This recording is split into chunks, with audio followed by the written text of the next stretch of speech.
been a great year this year. We probably don't want to lose too much of it to frost. Doug Smith and his son Cam run a 4,000 hectare grain farm near Pingrup in WA's south. Oh, let's have a look in here and see what we can find. 3 weeks from harvest, they're checking crop size and health for their insurer. Yeah, it looks like it's feeling okay. It doesn't look like there's too much frost in here. If we open, this next one's okay. Overall, it's still looking pretty good. Nice big grain. Doug Smith grew up here and became an agronomist before returning to the land. We've farmed here in this particular part of Western Australia for over 40 years. I'm a third generation farmer. Okay, Pat, you need to chuck that in the monitor and get the data. No worries. In that time, he's seen a revolution in farm technology, with harvesters now recording information ranging from crop yield per hectare, protein levels and moisture content, to fertiliser and seed rates. So they've got a tremendous amount of sensors on the machine monitoring every little part of it. But he's increasingly concerned about the mass gathering of farm data, both through the software driving machinery like this, I'm just looking at this yield monitor here, Dad. or drones, sensors and other gadgets, along with information held in databases kept by suppliers. This white box on top here, that's our GPS receiver unit. It's tremendously valuable, and they're exceptionally good at extracting maximum value out of everything they do. So I think you'd be pretty naive to think that that's not been on-sold to others. If not sold, he believes it's ultimately shared, with companies involved in anything from fertiliser to finance. The grain grower and agronomist describes it as farming the farmer. And there's the sensor there. And I guess when I look at farm data and the massive data collection and the data harvesting that's taking place or proposed to take place from farmers is much like where social media was around 5 years ago. And unfortunately, the current, there isn't really any current legislation that adequately protects our privacy and the ownership of our data. But the burgeoning Australian Agritech Association says data harvesting is unethical unless done with farmers' permission. And others, like the CSIRO's private partner, Digital Agriculture Services, say they use publicly available satellite, climate and other information to forecast productivity and risk.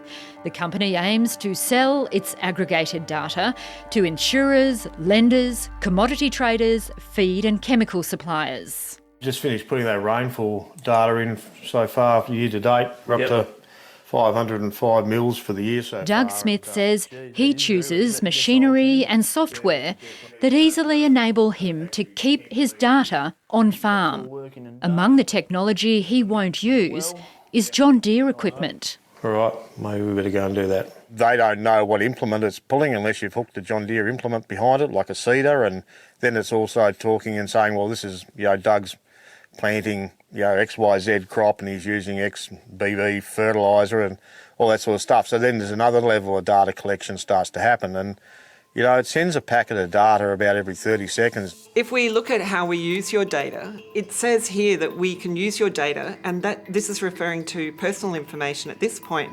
But in the second bullet point, we'll see that we may share your data with John Deere affiliates and suppliers. So there's not really clarity around which data they're speaking about here. Professor Leanne Wiseman is an expert in intellectual property law in agriculture. She says dozens of farm products collect data and lengthy contracts often remain unread but agreed to, so farmers can begin using their new equipment. Our research has shown that the farmers aren't aware of the extent of the terms of the contracts that they enter into with precision technologies on farm. For example, it may be the case that their data is being collected and shared with affiliates of that technology manufacturer. John Deere dominates 1/3 of the $175 billion global agricultural machinery market. The company declined an interview, instead releasing a statement saying, when a customer chooses John Deere, they are always in control of their data. And John Deere does not monetise customer data. But Professor Wiseman says it's not clear whether the company is referring to personal or production data. Well, certainly in relation to the personal information of farmers, that is protected under privacy law. But when we are thinking about agronomic and productivity data or farm data, that's not protected by privacy law. So what we see is a bit of a gap in our regulatory regime around farm data. There are also cyber security concerns. Earlier this year, a computer researcher claimed to ethically hack John Deere.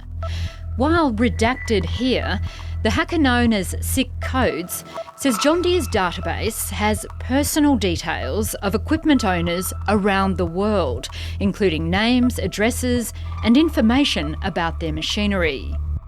The company has since announced a partnership with ethical hackers, focusing on cybersecurity threats.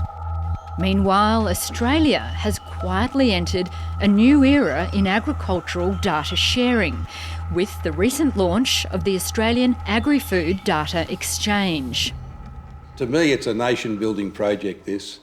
It is really very exciting.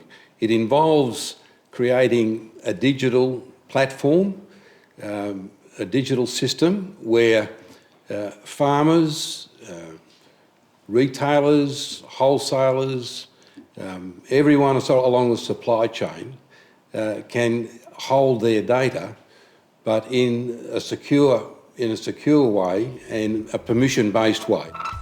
It's an initiative of KPMG and Integrity Systems, the livestock identification company owned by Meat and Livestock Australia. The aim is an interconnected data highway for agriculture. For instance, the European community is looking to put a tariff on emissions of products coming into the European community. What they will need to know is how many emissions are released all the way along the supply chain for any particular product. They're buying apples, they're buying wool, they're buying meat, whatever it might be. He says companies involved with the data exchange must comply with a code of conduct developed in conjunction with the National Farmers Federation. Back at Pingrip, that's met with scepticism. I've got a bit of a love-hate relationship with codes of conduct. They really sometimes aren't worth the paper they're written on. That only keeps honest people honest. I think I'd like to see, things a bit more enshrined in legislation. The spokesperson for Federal Treasury told Landline expanding consumer data laws into new sectors is subject to further consideration and consultation. The ambiguity concerns agriculture intellectual property expert Leanne Wiseman. I think it would be really useful for the government to consider clarity around what rights farmers have to their agronomic data before launching such a big program of exchange.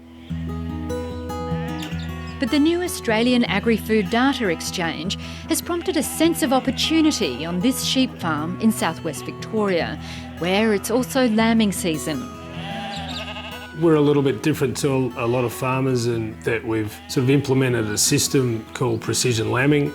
What that's about is having tighter joinings, which obviously lead to tighter lambings.